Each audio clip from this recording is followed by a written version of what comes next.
$21 billion is the estimated sum the U.S. has spent with security aid to Ukraine since February 2022. Many people complain about these huge numbers, but is this amount really that big? And what is the U.S. getting out of it? Is it all for the sake of Ukrainians? Well, nobody gives that kind of money to anyone without expecting something in return. I can tell you America is making a sweet investment. A bargain, in fact. Hello and welcome to Warfare Today. Wars are expensive, everyone knows it. But modern highly mechanized wars such as the one in Ukraine are even more. Both sides spend billions of dollars every month to keep up the intense war effort. Russia, despite being a giant, has only the 11th GDP in the world, $1,708 billion in 2022. A sum which, at least in theory, gives it a huge advantage over tiny Ukraine, whose economy is just over $200 billion.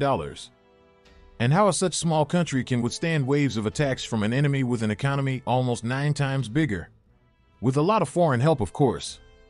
This international effort led by America is so significant that it serves a purpose other than merely containing Russian advances. It also allows for counterattacks like those carried out in September that freed almost 5,800 square miles of territory under enemy occupation.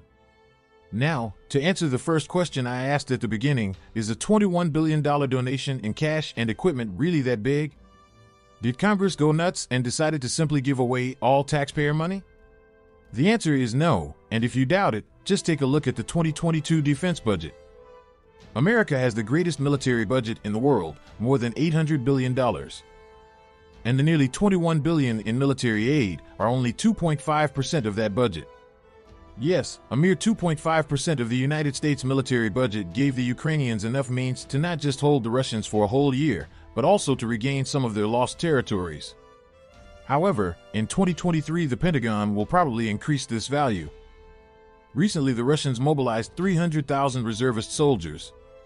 Considering the current location of troops and the Ukrainians' high success rate in intercepting enemy missiles and drones, the Pentagon predicts a considerable increase in the intensity of the fighting and also more battles on several fronts at the same time. Therefore, the amount spent on military aid to Ukraine in 2023 will be around $30 billion, about 4% of the $858 billion budgeted for current year. And of course, Ukraine will also receive help from other important allies like the UK, Poland, Germany, and France. And as I said earlier, the reason for this huge international aid is not only to guarantee the freedom of Ukrainians. NATO and its allies also have the opportunity to indirectly cause heavy damage to the Russian forces. In fact, determining the exact impact of the war on Russian forces is impossible, but after estimates and visual analysis of the terrain, it is obvious that the damage was immense. Several experts claim that Putin lost roughly 1/3 of his military capability during the first 10 months of the conflict.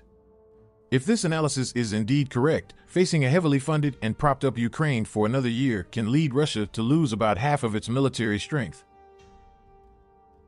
America and its allies are managing to weaken Russia more and more without firing a single shot, without sacrificing their tanks and aircraft and especially personnel. And that's what I meant at the beginning of this video. By assisting Ukraine, the United States maintains a positive image in international relations while also weakening Russia without losing personnel or equipment. All these at the cost of only 4% of the military budget. And that, my friend, is what I call a bargain. Now it's your turn. Tell me in the comments what you think about the international community intervention. Will it be enough to hold Russia for another year? Please share your opinion with us. Thank you so much for watching. Please don't forget to subscribe and hit the like button if you enjoyed the video. Until next time.